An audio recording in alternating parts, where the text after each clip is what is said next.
car park is for the tram, all the way round, all the new houses, Tesco itself, all the way around to Aldi, and all that area, there was only one thing on here, and that is that pit. At Holgate School outside Nottingham, Mike Endy's Year 10 history class has just completed a local history unit on the impact of coal mining, part of the new GCSE history pilot. 20 years ago, and then it just disappeared as if overnight. This 12-week unit emphasises coursework, and assessment is done holistically across 3 assessment tasks. Is that a sufficient legacy to really record just how important the coal mining was for Hucknall? The assessments for the pilot are very different to our other SHP history. That's 25% coursework and 75% exam, whereas ours is more or less 75% coursework and 25% exam. So that's a huge difference. What we're going to do is we're going to go back to the matrix for the marking. We're going to look at that and make sure that what you're doing when you're looking at other people's work, you're actually considering how well did people do against those criteria, because that's what I had to do when I marked it. So before I give any of your coursework back, you need to refresh yourself with what these are actually saying.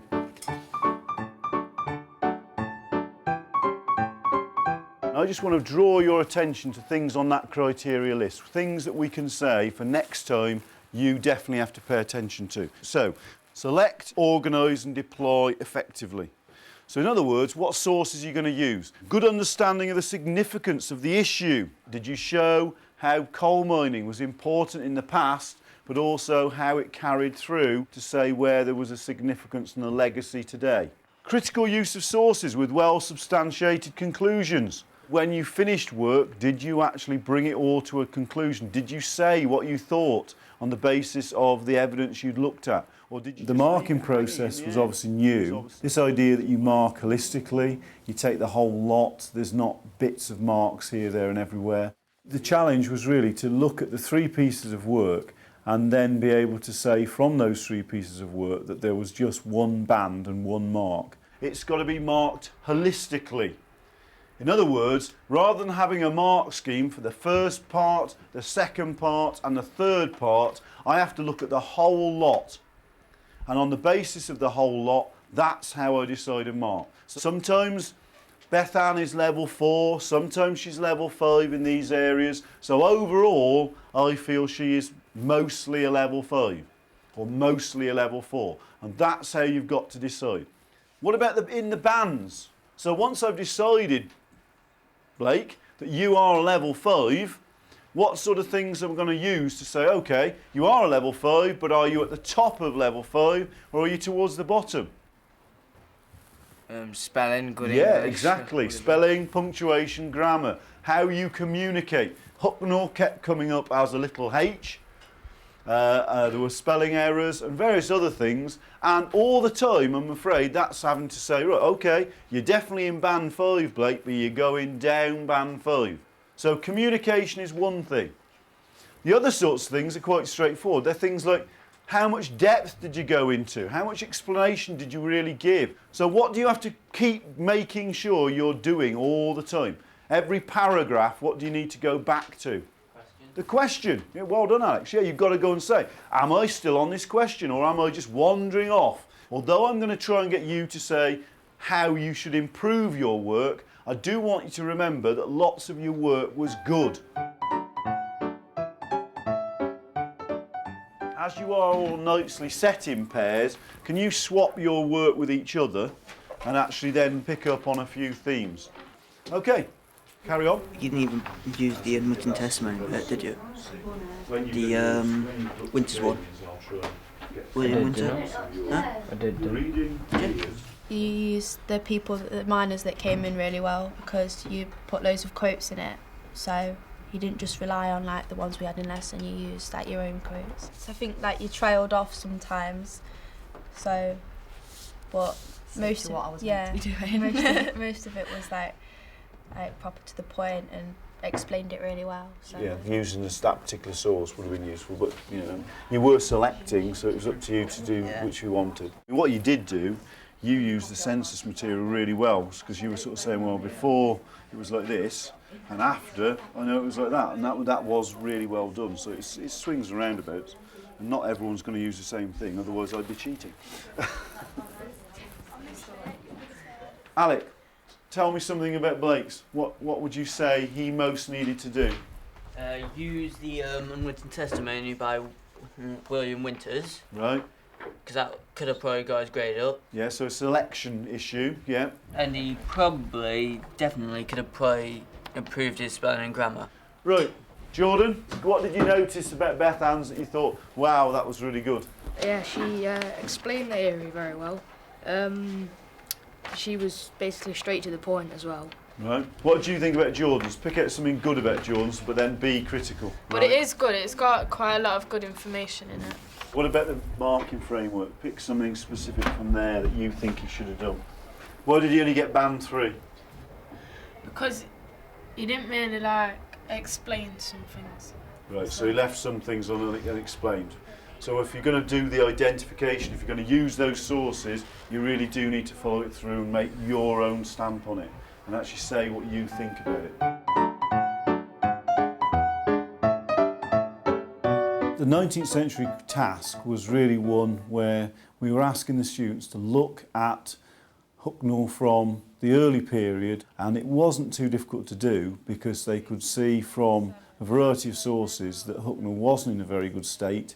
There was lots of unemployment. Basically, the village was going nowhere very fast. We've got the 1832 Trade Directory, less than one page, does give you some idea that Hucknall was not. And then, by looking at some later material, they could clearly see that something fairly dramatic had happened to Hucknall. With rough, dirty and noisy persons intent on the barter and traffic and not in dispute. Trade Directory for 1895, stretching over several pages.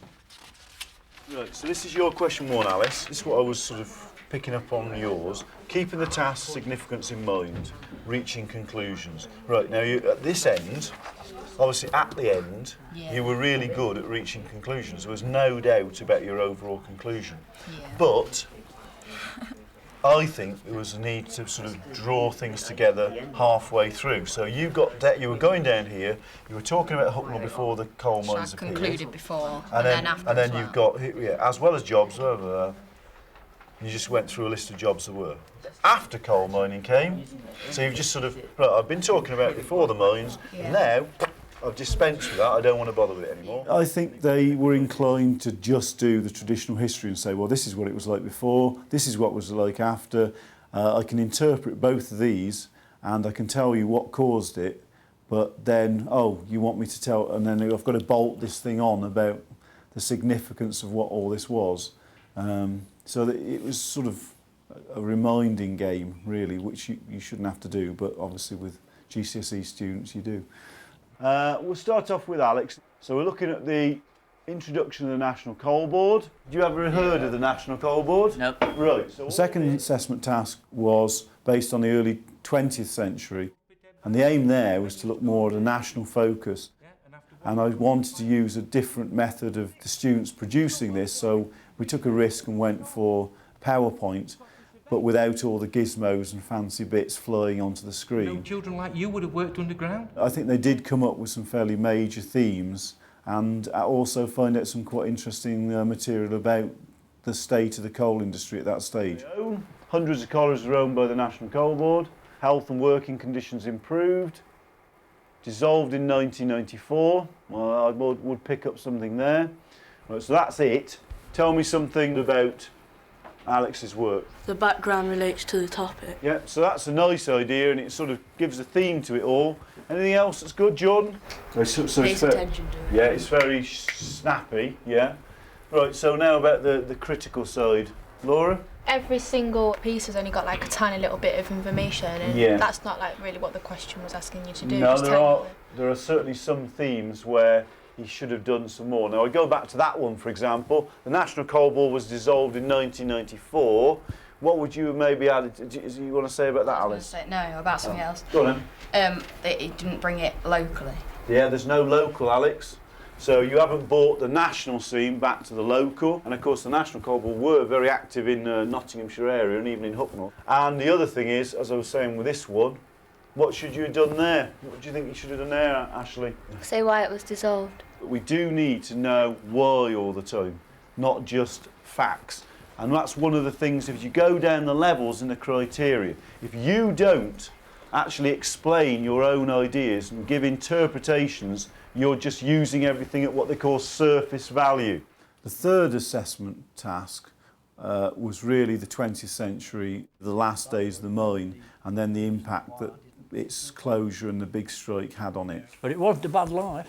No, bro. Wasn't a bad life. Between you and strikes from Yorkshire. How well do you think the government handled the strike? The closure of the mines surprised you? The real purpose behind this was to be able to use ex-miners and get some sort of greater feel for the community and bring them in and involve them and make it different to other history courses. What you've got here, you've got interpretation, you've got some quite good stuff from the miners, you've been very accurate in recording what they've said, but lots of this is at fairly surface level. They were very keen to quote. They would quote massive sections of what they said. But what the problem was, then they would assume that what those people had said was the answer in itself, when in fact they needed to go on further and actually interpret what they were saying. And some of the students got that, but some just assumed that what they said was the answer. In terms of differentiation, it was a good tool.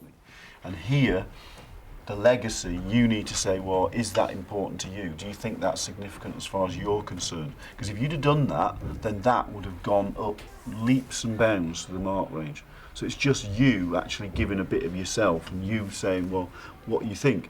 And that's unusual for you, isn't it? Because what I'm really saying is you need to give your opinion. And yet you're always giving me your opinion. So you shouldn't have any problem at all about putting some of your opinions in. So you're actually going against your own character in a way by not saying what you think. There's promise there, but you've got to do more with it. Hard to redo it. And one of the options we can do is in year 11 we could actually put you in for this again, if you don't mind working on it and changing it. So yeah, well that's all right then, we can do that. But we will have to be working on what we're doing in year 11, so it will have to be a lot of your own time. Yeah? Okay, just try and wrap things up then. Starting off, the idea was we're looking at this from the point of view of not what we've done really today, but how we're going to use what we've done here as a springboard to do things better in the next 3 modules and the exam. If I was to do it again, I would come to conclusions at different points in it, not just at the end of the essay, because often I can go off track away from the question. I needed to go into more detail with some of the things I put.